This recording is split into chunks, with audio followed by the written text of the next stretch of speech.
everyone. Oh my goodness, it's been forever, and I'm so sorry. But I've missed you guys, hey? I've missed you. It's just been tough. Life is tough, guys. Ooh, ziyakhala, man. Hey, ziyalila. But we're still here, so that just means we just need to live through it all, you know? Otherwise, how have you guys been? Are you good? I hope you're well. And you've been keeping warm. Ooh, it's cold, guys. I stay in Bumalang, well, in Lowveld, and it's usually very hot this side, but it's cold this side. So I can imagine what it's like in Joburg or places like Free States. Oh, yeah, no. But you know what?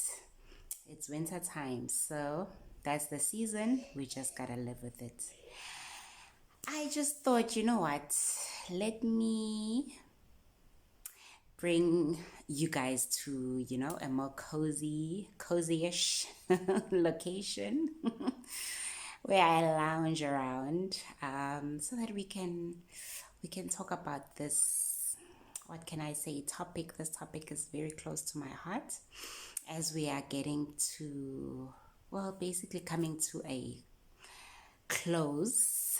June is finishing. Well, by the time you guys hear this, June will be gone. But with June came Father's Day, right? And you know how good fathers can be so misrepresented by the bad ones, and we focus so much on the rotten apples, and we actually overlook the good ones.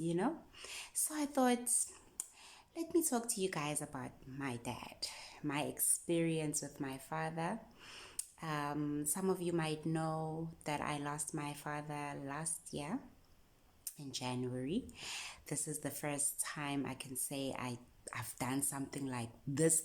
I always talk about him on my WhatsApp. That's become my therapy. But I just thought, let me do something more, just to, in honor of him, in honor of his memory.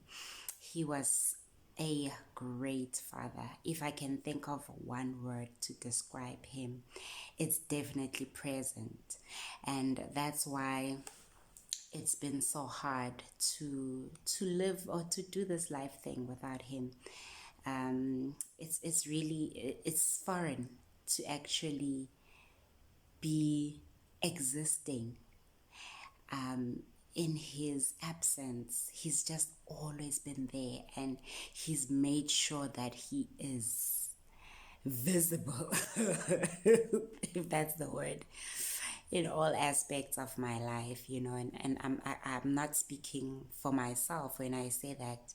It's not just me. My mom, my sisters felt the same.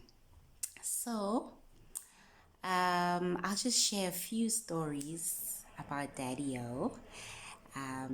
Hopefully someone somewhere out there, especially a black man, will be inspired by this man's life and his love for his children. I'll start where I can remember the most. Yeah. Beyond. Okay, let me start here.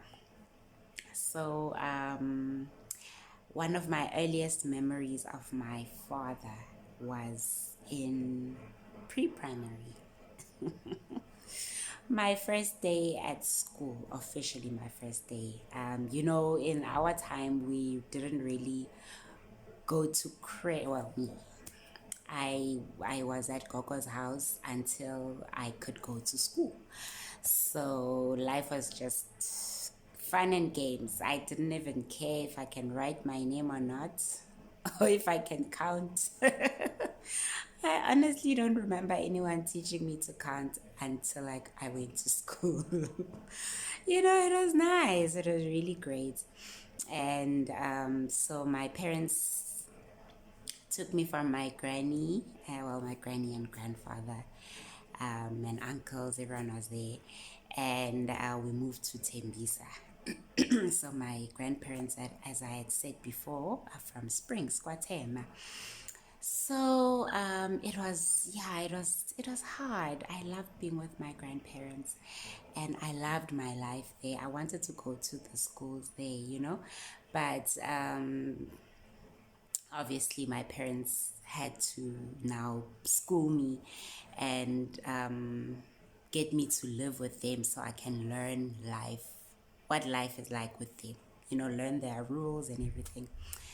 So it was really a tough transition. I remember specifically my first day at school. He went with me. I went to the school called St. Gemma. We were still wearing those Sarafina tunics, you know. I even remember the belt. It was like a royal blue belt. So Dad took me to school, and the teachers were introduced to our parents, and there was just a bit of a meeting. I remember we were just looking at each other and thinking, "Ooh, I don't know these people." Then it was time to go. It was time to leave, and everyone was crying. Yeah, you can imagine the kids the first day how it is, crying for their parents. But I remember getting such a reassuring pat on the back, from Daddy Uguti. Don't worry, you're gonna be fine. It's like you're a big girl now, and you're going to be fine. And guess what? He got me a friend. He introduced me to one of the girls there. He happened to know her dad, basically. So I also knew the dad. I just didn't know he had a daughter. So that was nice. That made things a whole lot better. Now I had a friend, and we just made other friends from there. But we had each other.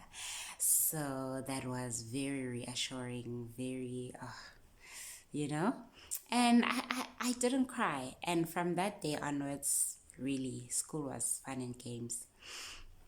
Then I had to leave that school. It was in a location, right? It was a Catholic school. I stayed there for some 3 years. Then I moved to a multiracial school called Tata King, still in Tembisa, Hospital View. And there we had white teachers. In Tembisa, I mean, in St. Gemma, the teachers were black. But now I was now exposed to a school where there's white people. You must remember, I didn't know white people except through the television. So it was very daunting, and the kids they were rowing when they were talking. There was only black kids. There were no white kids there, but they were so good in English, and I could write English, I could read English, but I wasn't sure if I could speak it. Our teachers taught in isiZulu, whichever language they were teaching, they would explain it in isiZulu. So I was very unsure, but hey, once again I got that reassuring pat from Daddy. He went with me on my first day, made sure that I knew who my teacher was, where my class was, and that I was okay. All right, so he left. So when I got to Tertia King, um, it was really tough. Sorry, it was really tough when I went to Tertia King because it was just a new environment altogether. I just didn't like the school. I felt like I wouldn't fit. And I didn't fit. I didn't even have friends there. And worst of all, my teacher didn't like me. But, Dad sorted her out. I remember this one time, she was marking our books in class while we were busy with some activity, and as she was marking, she was making these comments. Oh, beautiful, excellent, da da da da. Then she put the mark and she wrote excellent work. Then she put a star. And as she turned the book over, then she noticed that it's my name. She's like, Zintle. No, I think they call me Nomsa. Nomsa, something like that. And when I stood up to go and get the book, she threw it at me and she shouted at the rest of the class for doing worse than this girl, this Zulu girl, this new girl that didn't know English. This woman, and one time she said my eyes were sleepy. Why are your eyes sleepy? I don't know, but I'm not sleepy. She's like, no, your eyes are sleepy. Wake up. I was like, but this woman, what must I do about sleepy eyes now? I'm only in grade, 3? I didn't even know there was such a thing as sleepy eyes. So I told all of these things to my dad. He would usually be the one that checks up on me. How's the day? How are you doing? How's school? What did they give you today? What did you do today? So I would tell him all those stories. It's funny that I told him all those stories till the day he died. I've we just had that relationship where we just shared. That's nice. And he made sure he came, and the very next day he came, went to the principal, they called the teacher, and he was shouting. He was not impressed.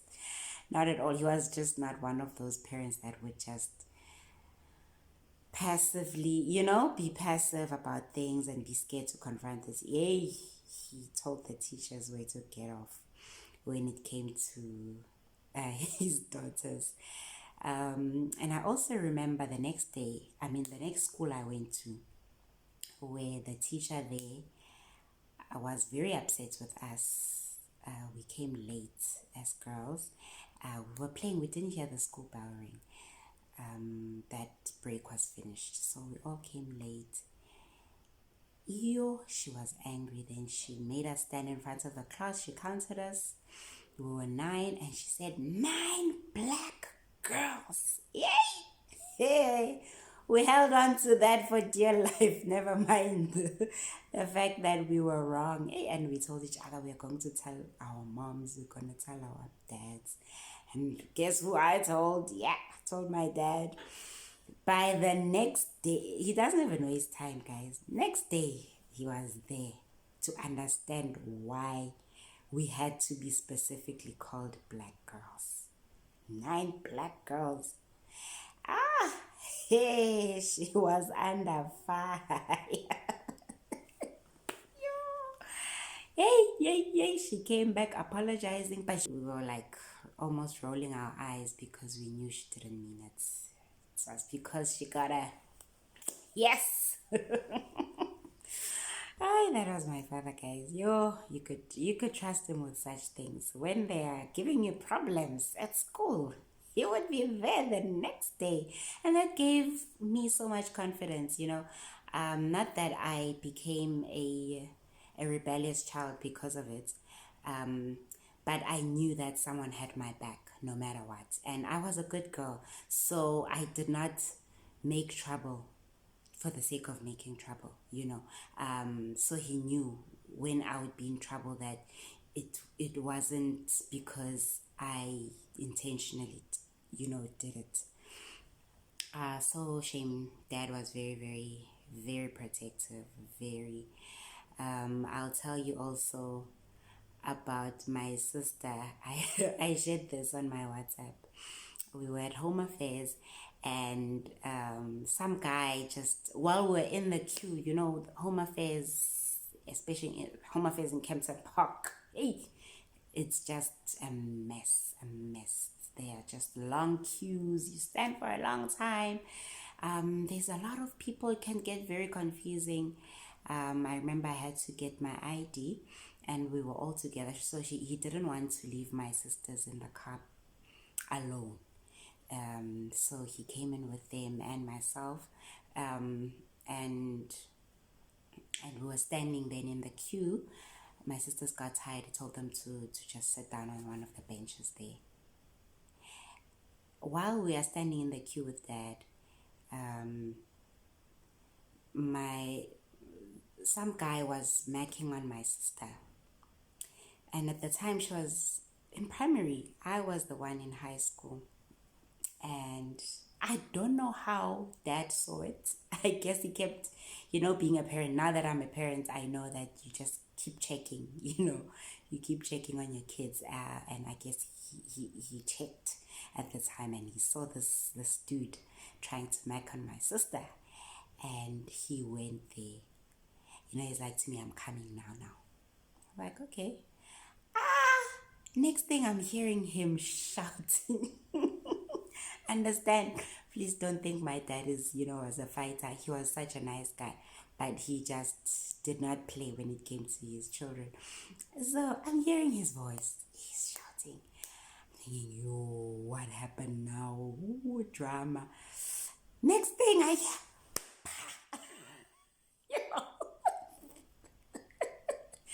and he's shouting at the guy and asking him, "Ufunani kulo mntana? Awubona lo mntana mncane, can't you see this child is young? What are you doing? What do you want from this child?"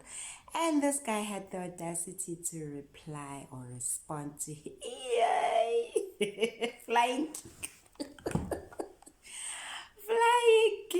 And the guy was down, and the other people were like, Mkolele, Baba, forgive him, Baba. And the mother's like, Mshai, never Mshai, the mothers. Ooh, I was so embarrassed. And I think my sister was even more embarrassed, Kayana, because she was the subject matter there. Ooh, AI. That was hilarious. Anyway, interesting to note, he was also really in our personal life. Like when he knew our friends, he knew our friends' parents, he would know where our friends stay to, until till we actually till I got married. He would call my friends to check on them, how they are doing, are they okay, how's school, and he'd encourage them, whatever they needed encouragement with. He was very passionate about school. He wanted us to finish school, get our masters, get our doctorates. He always talked about that, get your doctorates. So my parents worked really, really hard to get us in good schools, and I think they did really well in that they were not rich. They just really worked hard, and we appreciated it. There would be times when we couldn't go to school because they couldn't pay our fees, but by God's grace, we'd always catch up pretty fast, and get back on the wagon. Being an adult now, looking back, I really appreciate it even more. Like now, because I understand from a parent's perspective, and I see that these people went above and beyond, for us. And I'll tell you, our life growing up, it was very humble. We, for example, would get clothes just once a year. Christmas time, we'd have an outfit for Christmas and an outfit for New Year. Then the rest of the year, you just kind of make it work somewhere, using other clothes, also old clothes. Sometimes my mom would get us some secondhand clothes, just so that we look acceptable. It was tough as a kid, especially when other kids would be teasing you. Going to boarding school can expose you, really expose you, and now you are with other kids and they actually see your clothes. Now they know your clothes, and you just have to develop this strong bone, that protective cover all of a sudden, and decide whether you're going to be high esteemed or low esteemed. So lucky enough, I just had a father that would check in on us a lot. So he would ask many questions until you told him exactly what is happening, even if you didn't feel like it. And then he'll use that time to encourage you, to reassure you, and he used to repeat our background to us and tell us who we are. You'll ask any of my sisters, who are you, ngubani? And we can say, "Ngumamzima." You like, it's not even anything we are afraid of, or unsure of. We it, So he would always put that thing in us, "Ngumamzima," you know. Whenever you did good, he would say, "Oh, Mamzima," You feel like, Dad. So that was, part of just solidifying our foundation and being rooted in who we are. And he also was very spiritual and would always just also root us in Christ, I remember when I was in high school and life got really tough, friendship wise for me. I had some few friends at school, but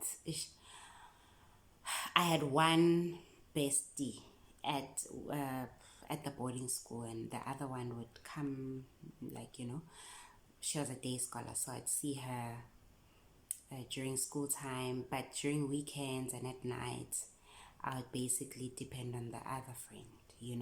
So my other friend was very famous. She had other friends that were not necessarily my friends. So when she'd be with them, I wouldn't fit in. So I'd find myself alone.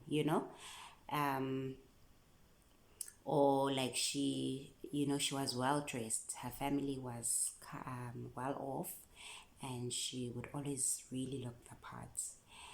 And I, on the other hand, like I told you guys, I couldn't even get my hair done. The best I could get it to would be a relaxed hairstyle, just relaxer, and that's it. Come to school with that. I didn't even want to bother my parents with getting my hair braided and stuff, because I understood. I was first born.